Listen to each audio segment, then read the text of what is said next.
मोदी जी का अपना हट, मोदी जी ने कह दिया कि ये कबूतर नहीं है, ये तोता है, तो अब आप तोता ही मानिए, अब आप कबूतर मत कहिए। अब जैसे योगी जी ने कह दिया कि नहीं हमको तो जो है ये तोता जैसा नजर आता है, तो बोले हटो कुर्सी से, हम दूसरा भेज देंगे।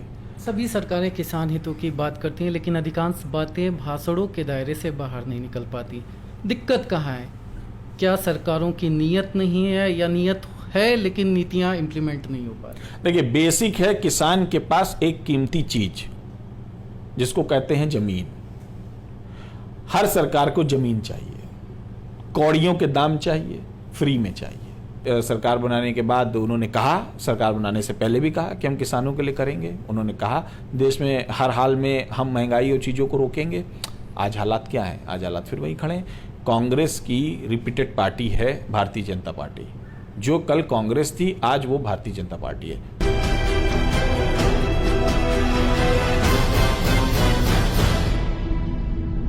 नमस्कार, सुदीप्त नाम है मेरा और आप देख रहे हैं द लोकतंत्र। किसानों के मुद्दों पर जो गतिरोध चल रहा है सरकार और किसानों के बीच, वो थमने का नाम नहीं ले रहा है। सरकार बात नहीं कर रही है, किसान अपनी मांगों पे अड़े हुए हैं। वहीं उत्तर प्रदेश में राष्ट्रीय किसान मंच सभी 403 सीटों पर चुनाव लड़ने के लिए ऐलान कर चुका है। इसी संदर्भ में हमारे साथ राष्ट्रीय किसान मंच के राष्ट्रीय अध्यक्ष शेखर दीक्षित जी मौजूद हैं। चलिए हम उन्हीं से समझते हैं कि किन मुद्दों को लेकर वो चुनाव लड़ेंगे, कितनी सीटें रहेंगी, क्या कुछ फार्मूला उन्होंने तय किया है। बहुत बहुत स्वागत है सर आपका। जी नमस्कार।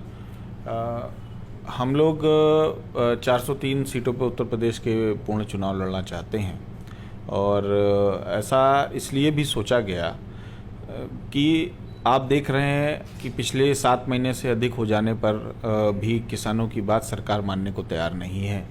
किसान बिल में जो त्रुटियां हैं उनको भी सरकार दूर करने को तैयार नहीं है। वो सिर्फ भाषण की तरह उसको प्रयोग कर रही है, और उसके जो भी नुमाइंदे आगे आते हैं या कृषि मंत्री तोमर जी आगे आते हैं, वो सिर्फ बातें करते हैं, काम कोई भी नहीं करते हैं।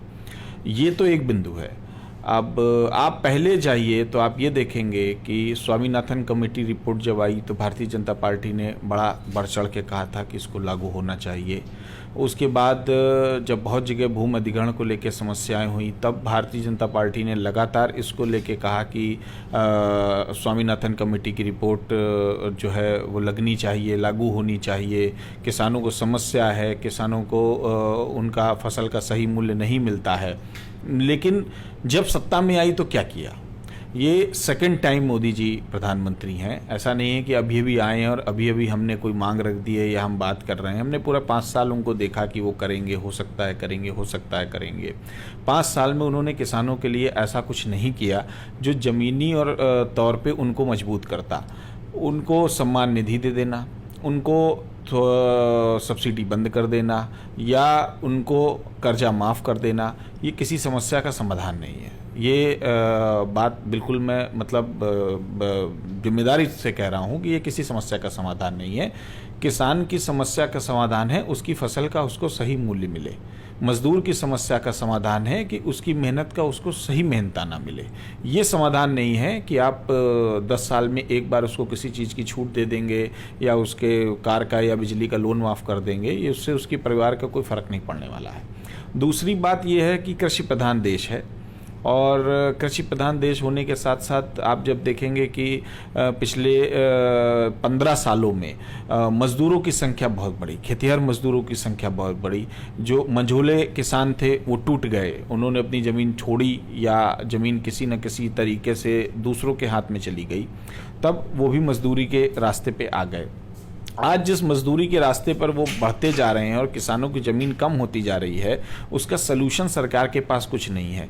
शहर में जो बच्चे महंगी पढ़ाइयाँ करके आगे आ रहे हैं, सरकार के पास जब उनको रोज़गार देने के लिए कोई फार्मूला नहीं है, तो किसानों के जो बच्चे, मज़दूरों के जो बच्चे बिना किसानी और बिना किसी मेहनत का चीज़ों को लिए जब बैक होंगे तो फिर या अलग होंगे, तो उनके लिए सरकार के पास कौन सा रोड मैप है? ऐसा कोई रोड मैप नहीं है। लगभग मुझे 20 साल होने को आ रहा है। मैं किसानों की सेवा में काम करता रहता है। मैं लगातार सभी से कहता हूँ तो अब मुझे जाके ये लगा कि बार बार ये कहना कि आप हमें इंसाफ दे दो, आप हमें इंसाफ दे दो, आप हमें इंसाफ दे दो, ये कोई तरीका नहीं है।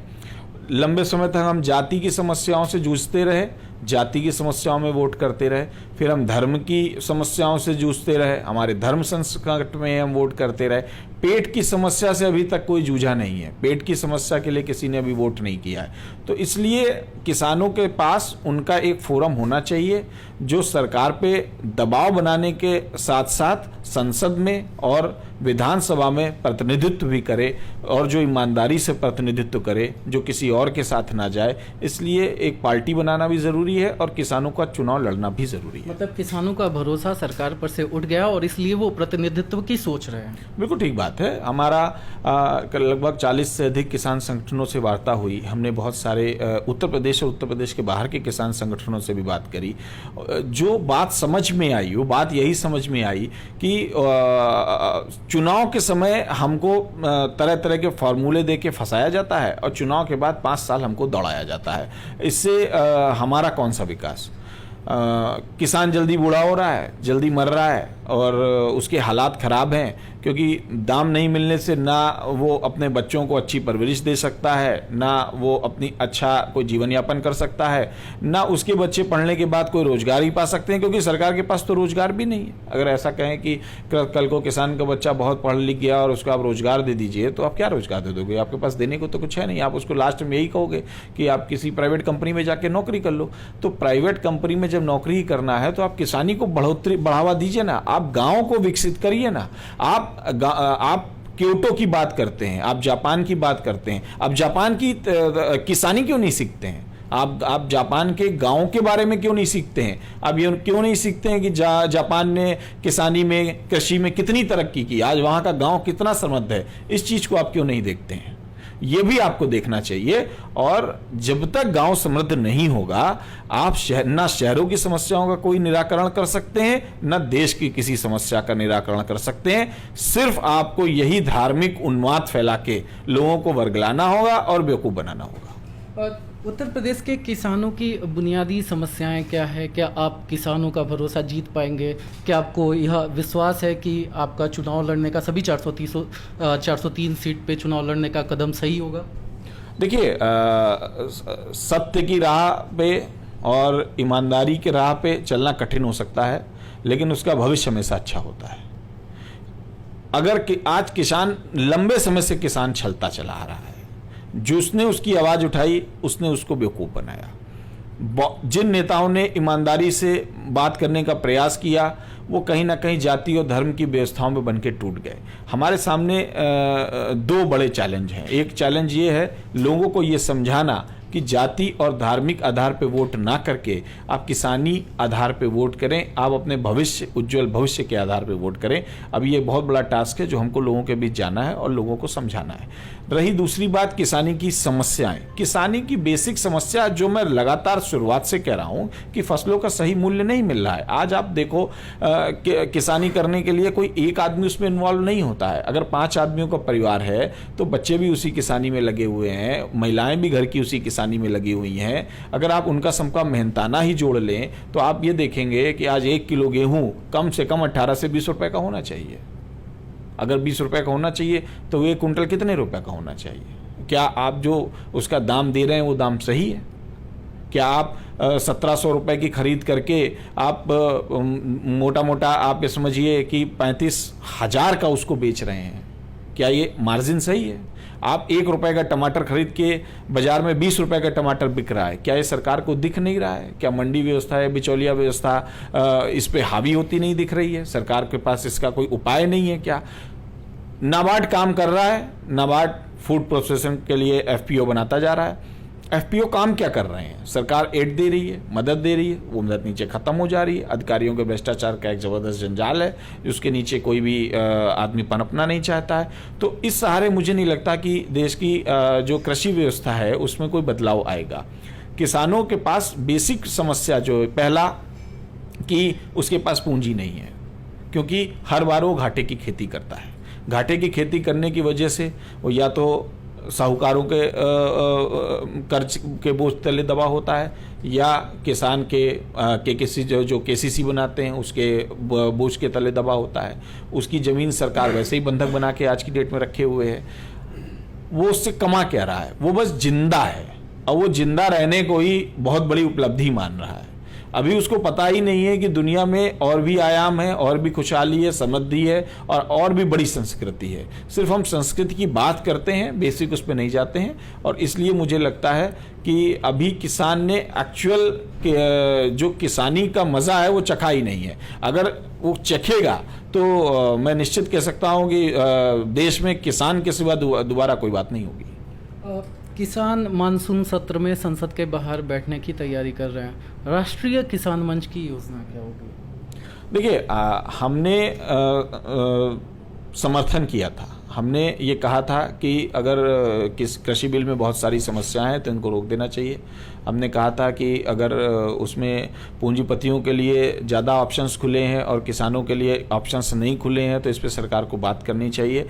और रही संसद पे बैठने की बात, लाल किला घेरने की बात, आप जब हमारी बात लोकतंत्र में नहीं मानेंगे तो हम भी स्वतंत्र हैं आपको मनवाने के लिए। तो आज संसद भी घेराव करेंगे, कल विधानसभा का भी घेराव करेंगे। आप नहीं मानेंगे तो लगातार ये गतिरोध चलता रहेगा और आपको इसका जवाब देना पड़ेगा। आप ये सोचें कि अन्य मामलों की तरह आप इसको टालते रहेंगे या भाजपा इस पर संज्ञान नहीं लेगी और लोग इसको भूल जाएंगे। देखिए, किसान के साथ ऐसा नहीं है। जब हम कड़कती धूप में और बहुत ठिठुरती ठंड में भी अपना काम कर लेते हैं तो हमें नहीं लगता कि हम सरकार से पीछे हट जाएंगे। हम सरकार से हर कीमत पर लड़ेंगे और हमारे हित में जो है उसको हम लेके रहेंगे। एक सवाल, 403 विधानसभा पे आप चुनाव लड़ने की बात कर रहे हैं। ये उत्तर प्रदेश काफ़ी बड़ा क्षेत्र है। क्या तैयारियां चल रही हैं? क्या रोड मैप है? और क्या आपको नहीं लगता कि इतने बड़े क्षेत्र में इतने कम समय में चुनाव लड़ने का ऐलान आपके लिए आत्मघाती होगा? देखिए, आत्मघाती व्यवस्था पे तो किसान पहले से ही बैठा हुआ है। आत्महत्या तो वो रोज कर ही रहा है। हमारा कोई ना कोई परिवार का बच्चा रोज कोई ना कोई आत्महत्या करता है और मृत्यु का चुनाव करता है। विकल्प क्या है? विकल्प यही है कि आप चुनाव लड़िए, आप एक मूवमेंट खड़ा करिए जिसमें आपके लोग ये बता सकें कि हम इस व्यवस्था के साथ नहीं हैं, हम जाति और धार्मिक व्यवस्थाओं के साथ नहीं हैं, हम देश में विकास की व्यवस्थाओं के साथ हैं। और रही 403 सीटों पे चुनाव लड़ने की बात, तो हम लोग काफ़ी टाइम से काम कर रहे हैं। लगभग हर ज़िले में हम सक्रिय हैं, हर ज़िले में हमारी टीम बनी हुई है। हम और भी जितने किसान संगठन हैं उनसे बातचीत कर रहे हैं। जहां हम कमज़ोर हैं वहां भी हम बातचीत कर रहे हैं और हम सबको जोड़ के एक नई यूनिट हर हाल में बना लेंगे और हम जो है 403 की 403 विधानसभा चुनाव लड़ लेंगे। किसान कानून के कुछ पहलुओं पे आप सहमत हैं, कुछ पे असहमत हैं। किसान अड़े हुए हैं कि नहीं, यह कानून वापस लेना चाहिए। बातचीत का रास्ता नहीं निकल पा रहा है, तो दिक्कत कहाँ आ रही है? देखिए, बातचीत का रास्ता सरकार की वजह से नहीं निकल पा रहा है। बातचीत का रास्ता सरकार के अपनी नीतियों की वजह से नहीं निकल पा रहा है। बेसिक नीति ये है कि किसान बिल के नाम पर बहुत सारा फंड विदेशों से लिया गया है। किसान बिल के माध्यम से बहुत सारा पैसा लगवाया जा चुका है। आज उनके जो चहेते पूंजीपति हैं, अडानी अंबानी जैसे लोग बहुत सारा अपना पैसा खपा चुके हैं। वो अपने दोस्तों को क्या जवाब दें? बेसिक समस्या सिर्फ इतनी है कि वो दोस्तों को क्या जवाब दें कि जो पैसा हमने फंसवा दिया है उसका हम क्या करें, वो पैसा वापस कैसे दें। अब उनके पास तो कोई कैलकुलेशन है नहीं पैसा वापस देने की। अब इतने बड़े बड़े भारतीय जनता पार्टी कार्यालय बनवा रही है, इतने बड़े बड़े महल खड़े कर रही है, इतनी संपत्तियां खड़ी कर रही है, कहीं से तो पैसा आ रहा होगा ना। तो पैसा आने का कोई स्रोत तो होगा ना। ठीक है, राजनीतिक पार्टियों का स्रोत बताया नहीं जाता है, आप स्वतंत्र हैं इस देश में, लेकिन आपके पास इतना अकूत पैसा आ रहा है कि आप हर जगह फैलते जा रहे हैं। हर जगह आप अरबों रुपया चुनाव में बहा रहे हैं। आप कोविड के दौरान भी अरबों रुपया चुनाव में बहा रहे हैं। आप दूसरे देशों से कर्जा ले रहे हैं, लेकिन चुनाव के दौरान आप पानी की तरह पैसा बहा रहे हैं। पैसा कहाँ से आ रहा है? पैसा तो वही पूंजीपति दे रहे हैं ना। तो जब उन्हीं पूंजीपतियों से पैसा लेना है तो उनका कहीं बात तो माननी पड़ेगी। ये एक समस्या है। दूसरी समस्या ये है कि मोदी जी का अपना हट, मोदी जी ने कह दिया कि ये कबूतर नहीं है, ये तोता है। तो अब आप तोता ही मानिए, अब आप कबूतर मत कहिए। अब जैसे योगी जी ने कह दिया कि नहीं हमको तो जो है ये तोता जैसा नज़र आता है, तो बोले हटो कुर्सी से, हम दूसरा भेज देंगे। नहीं हटा पाए, समस्या में फंस गए, अंदरूनी हो गया।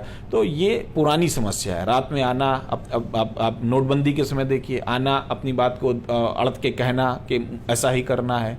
आप किसी भी मुद्दे पे आप समझ लीजिए, उनको लगता है कि जो वो कर रहे हैं वो देशहित है और जो वो बोल रहे हैं वही सही है, जबकि लोकतंत्र में सभी को साथ लेके चलना चाहिए, सभी की बात सुननी चाहिए। उन्होंने किसी से मीटिंग नहीं करी, उन्होंने अपने सांसदों से मीटिंग नहीं करी, अपने लोगों से मीटिंग नहीं करी, विपक्ष की तो बात ही आप छोड़ दीजिए, और उन्होंने सीधे लाके बिल सामने रख दिया, बोला अब ये मैंने बिल बनाया और अब आपको इसको पास करना है।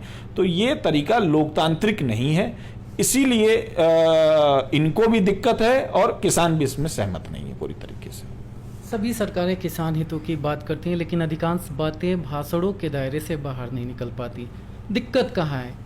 क्या सरकारों की नीयत नहीं है, या नीयत है लेकिन नीतियाँ इम्प्लीमेंट नहीं हो पा रही? देखिए, बेसिक है, किसान के पास एक कीमती चीज जिसको कहते हैं जमीन। हर सरकार को जमीन चाहिए, कौड़ियों के दाम चाहिए, फ्री में चाहिए, उसका लैंड यूज चेंज करके उसको अरबों में बेचना है। सभी के साथ ऐसा ही है, इससे पहले जितनी आई सभी ने यही किया। उस जमीन को लेने के चक्कर में ये पूंजीपतियों से अपने हाथ मिलाते हैं, फिर किसानों को धोखा देते हैं, चुनाव के दौरान किए गए वादे भूल जाते हैं, और चूंकि लास्ट में फिर वही बात है कि आप लोकतंत्र है, 5 साल के लिए आ गए हैं, अब आप फिर इंतजार करिए। किसान इंतजार में बैठ जाता है। हमने कांग्रेस पे किसान ने भरोसा किया, कांग्रेस क्या बदलाव कर पाई? ऐसा कोई महत्वपूर्ण बदलाव नहीं कर पाई। हम बात करें तो चौधरी चरण सिंह भी आए, ऐसा क्या बदलाव हो गया? ऐसा कौन सा बदलाव हो गया कि पश्चिमांचल के या हरियाणा के कुछ जगहों को छोड़ दें जिन्होंने विदेशों से व्यापार करना सीख लिया? इसके अलावा कौन सा नया बदलाव हो गया? आज भी पूरा देश बुरी तरह से प्रभावित है। उड़ीसा का किसान हो, पश्चिम बंगाल का किसान हो, बिहार का किसान हो, उत्तर प्रदेश का मैक्सिमम किसान हो, कौन सा किसान सक्षम है? वो दे पाए दे गिरता गया। आप लोकल में समाजवादी पार्टी आई, जब आई तब उसका बोलने का रुख दूसरा था, उसने किसानों के लिए कुछ ऐसा बेसिक नहीं किया जिससे वो खड़े हो पाते। बहुजन समाजवादी पार्टी आई, उसने भी नहीं किया। कारण उनका वोट बैंक है मुस्लिम, यादव, क्षत्रिय, उनका वोट बैंक है दलित, ब्राह्मण, एक्सेट्रा या मुस्लिम। अब भाजपा का वोट बैंक है यूनाइटेड हिंदू। तो इसमें ना किसान है, इसमें ना मजदूर है। यही बात हम समझाना चाहते हैं देश के सभी किसान भाइयों को, सभी मजदूर भाइयों को, कि आप ये बात समझिए, ओवरऑल आप किसान हैं, ओवरऑल आप मजदूर हैं, आप जातिवाद है, पेट पहले है, अपने बच्चे पहले हैं, और ये लोग इस चीज का षड्यंत्र करके, छिपा के बात करके आपका सब कुछ बेच के नीलाम कर देंगे और आपको वहीं लाके खड़ा कर देंगे जो आज़ादी के 100 साल पहले आपकी स्थिति थी। तो इसलिए मैं कह रहा हूं कि लड़ने की जरूरत है, आवश्यकता है। इनमें से किसी ने कुछ नहीं किया और अभी भी कोई कुछ कहने को राजी नहीं है। कमाल की बात यह है, आप किसी से भी स्टेटमेंट ले लीजिए, वो ये कहेगा हाँ हम सब कर देंगे। अब आप उससे ये पूछिए कि पिछली बार सरकार में थे तो आपने क्यों नहीं किया, तो ये इसका आपको जवाब नहीं दे पाएगा। तो इसलिए जरूरत है किसान को, मजदूर को यूनाइट होकर अलग से अपने लिए लड़ने की, अपनी बात कहने की, तब जाकर शायद इनको समझ में आएगा। आप यूपी विधानसभा चुनाव में किसानों के प्रतिनिधित्व की बात कर चुके हैं, चुनाव लड़ने का पूरा मन है। अपने लिए कौन सी सीट चुनी है आपने? देखिए, अपने लिए मैंने कोई सीट नहीं चुनी है। मैंने फिर कह रहा हूँ, मैं लंबे समय से काम कर रहा हूँ। मेरा जब मैं काम करने आया था तो मेरा सपना सिर्फ एक था कि समृद्ध गांव हो, समृद्ध किसान हो, गांव में हरियाली हो, गांव विकसित हो, गांव के बच्चे जब आएँ तो उनको देख के भी लोग कहें कि बहुत स्टाइलिश दिख रहे हो। मैंने कभी ये नहीं सोचा था कि मैं विधायक बन के इनकी सेवा कर पाऊँ या मैं सांसद बन के इनकी सेवा कर पाऊँ, लेकिन जो भी लोग विधायक और सांसद हमारे बीच के बन के गए, उन सबसे मैंने कहा कि उन्होंने मुझसे उस समय कहा भी कि हम ऐसा, अब जैसे मैं अन्ना आंदोलन में था, जब अन्ना आंदोलन में था तो मैं बट नेचुरल में कांग्रेस का बिल्कुल विरोधी था। उसके बाद सरकार भारतीय जनता पार्टी ने बनाई। सरकार बनाने के बाद उन्होंने कहा, सरकार बनाने से पहले भी कहा कि हम किसानों के लिए करेंगे। उन्होंने कहा देश में हर हाल में हम महंगाई और चीज़ों को रोकेंगे। आज हालात क्या हैं? आज हालात फिर वही खड़े हैं। कांग्रेस की रिपीटेड पार्टी है भारतीय जनता पार्टी। जो कल कांग्रेस थी आज वो भारतीय जनता पार्टी है, तो उसमें कुछ बदलाव तो आया नहीं है। इसलिए अगर हम नहीं चलेंगे तो अच्छा। सवाल मेरे विधानसभा लड़ने की बात है तो मैं चाहूँगा पहले सारे किसान चुनाव लड़ें, किसान एक्चुअल चुनाव लड़ें, अपना प्रतिनिधित्व करें, और मेरी बात सबसे बाद में है। मतलब आप पृष्ठभूमि में रह के काम करना चाहते हैं, चुनाव नहीं लड़ना चाहते, क्या यही माना जाए? नहीं, मैंने ऐसा नहीं कहा कि मैं चुनाव नहीं लड़ना चाहता हूँ, मैंने ये नहीं कहा कि मैं किसी चीज़ से भाग रहा हूँ या मैं फाइट नहीं करना चाहता, लेकिन मेरा अभी फ़िलहाल की प्रायोरिटी ये है कि हर हाल में यूपी में चुनाव लड़ने का स्ट्रक्चर तैयार हो। जब वो स्ट्रक्चर तैयार हो जाएगा और हम उस पर फाइटिंग की पोजीशन में होंगे तब हम देखेंगे क्या करना है। वैसे मेरी प्रायोरिटी यही है कि जो भी किसान के लोग, किसान समर्थित हैं, अधिक से अधिक संख्या में वही आगे आके लड़ें और विधानसभा में पहुँचें। अगर यूपी चुनाव में आपको आशातीत सफलता मिलती है, जिसका आप कैलकुलेशन लेके चल रहे हैं, तो सरकार बनने की स्थिति में या आपकी सरकार के साथ प्रतिभाग आप जुड़ते हैं, किसी भी सरकार में सहयोग देते हैं बनाने में, तो किसानों के लिए कौन से 3 प्रमुख मुद्दे होंगे जिस पे सबसे पहले काम होगा? देखिए, पहला हम अभी भी कह रहे हैं कि टेक्नोलॉजी के साथ किसान को जोड़ना चाहिए। दूसरा कि जो मंडी व्यवस्था है उसको बिल्कुल ठीक करना चाहिए। किसान को अपनी फसल का वाजिब रेट मिलना चाहिए, इसके लिए बेसिक काम करना ज़रूरी है, ज़मीन पे काम होना चाहिए। सबसे मुख्य बात यह है कि जो आज के वर्तमान के फसलों के दाम निर्धारित हैं सरकार द्वारा, वो बहुत ही कम है, वो बिल्कुल ठीक होने चाहिए और महंगाई और प्रॉफिट के हिसाब से तय होने चाहिए। इस हिसाब से नहीं तय होने चाहिए कि देश में महंगाई बढ़ती है तो इसके जिम्मेदार किसान हैं। आप ऐसे फिर वही रिपीटेड बात है कि आज देश में तेल का दाम बढ़ गया है बहुत ज़बरदस्त। क्या तेल उतने ही रुपए का खरीदा जा रहा है जितने रुपए का आम आदमी को दिया जा रहा है? सरकार उस पर टैक्स भयंकर ले रही है। क्यों ले रही है? क्योंकि उसको अपना घर चलाना है। तो किसान की फसल महंगी बेचने में क्या समस्या है? आप उसको भी भरपूर पैसा दीजिए, तभी तो गांव समृद्ध होगा। आपको देश चलाने के लिए पैसा चाहिए तो उसको भी, हर किसान को घर चलाने के लिए पैसा चाहिए। किसान तभी समृद्ध होगा जब उसकी फसलों का सही मूल्य बनेगा, और इसके लिए हम लोग पूर्णतः काम करेंगे। इसके अलावा ग्रामीण क्षेत्रों में जो तीसरी सरकार की हम लोग लगातार बात करते रहे हैं उसको एक्टिव करेंगे, जिससे भ्रष्टाचार का लेवल कम हो। जैसे आज डीएम के पास सारा का सारा पावर है, डीएम सिर्फ खजांची है। डीएम तय नहीं कर सकता बैठ के कि गांव में रोड किधर से किधर बनेगी, किधर से किधर नहीं बनेगी। ये गांव के पंच बैठ के तय करते हैं, ये गांव का प्रधान बैठ के तय करता है, गांव का प्रधानमंत्री होता है, वो पंच संसद होते हैं। लेकिन इन सारी चीज़ों को आज तक राजनेताओं ने छुपा के रखा, सामने नहीं आने दिया। इन चीज़ों को सामने लाएंगे, गांव को समृद्ध बनाएंगे, और सबसे बड़ी बात यह है किसान को मजबूत बनाएंगे कि वो अपनी बात, अपनी लड़ाई लड़ने के लिए मजबूती से लड़ सके। आज पंजाब हमारे साथ है, इसलिए आंदोलन का ये स्वरूप देखने को मिला। क्या यही बात बिहार ने उठाई होती तो क्या बिहार के किसान इतने सक्षम थे, या उत्तर प्रदेश पूरब के किसान इतने सक्षम थे कि वो अपनी, बहुत बार मैंने भारतीय जनता पार्टी के लोगों से मुझसे सुना कि इसमें बिहार और उत्तर प्रदेश के पूरब के लोगों का हाथ नहीं है। आपने उनको किसी लायक छोड़ा ही कहाँ है? खाने को नहीं है, जाने को नहीं है, शादी बारात में जाने को जब पैसे नहीं है तो आंदोलन में जो हिस्सा दे सकते हैं वो दे रहे हैं, कहाँ से चले जाएंगे देने के लिए? आप अभी देखो 600 सीटें जीतने के बाद भी आप 69-70 जिला पंचायत अध्यक्ष बना लिए। इससे बड़ा कोई भ्रष्टाचार है? इससे बड़ी कोई बात हो सकती है? आपको लगता है कि सारे के सारे सही तरीके से बन गए? अभी 10 तारीख को ब्लॉक प्रमुख का चुनाव है, आप सारे के सारे ब्लॉक प्रमुख बना लोगे। आप शासन का तंत्र का दुरुपयोग कर रहे हो, आप उसको बनाने की जगह सिर्फ विध्वंस का प्रयोग कर रहे हो। इसका नतीजा कौन भुगतेगा? आप भी भुगतोगे, भविष्य भी भुगतेगा, और भविष्य की सब व्यवस्थाएं चौपट हो जाएंगी। तो इसलिए हमारा है तीसरी सरकार का कानून पूर्णतया लागू हो, जैसे केरल में लागू है। हमारा है कि फसलों का सही दाम मिले। महंगाई सबके लिए है तो किसानों के लिए भी है, उसको उनसे वंचित ना रखा जाए। तो हमारे साथ राष्ट्रीय किसान मंच के शिखर दीक्षित जी मौजूद थे। बहुत बहुत धन्यवाद। Thank you.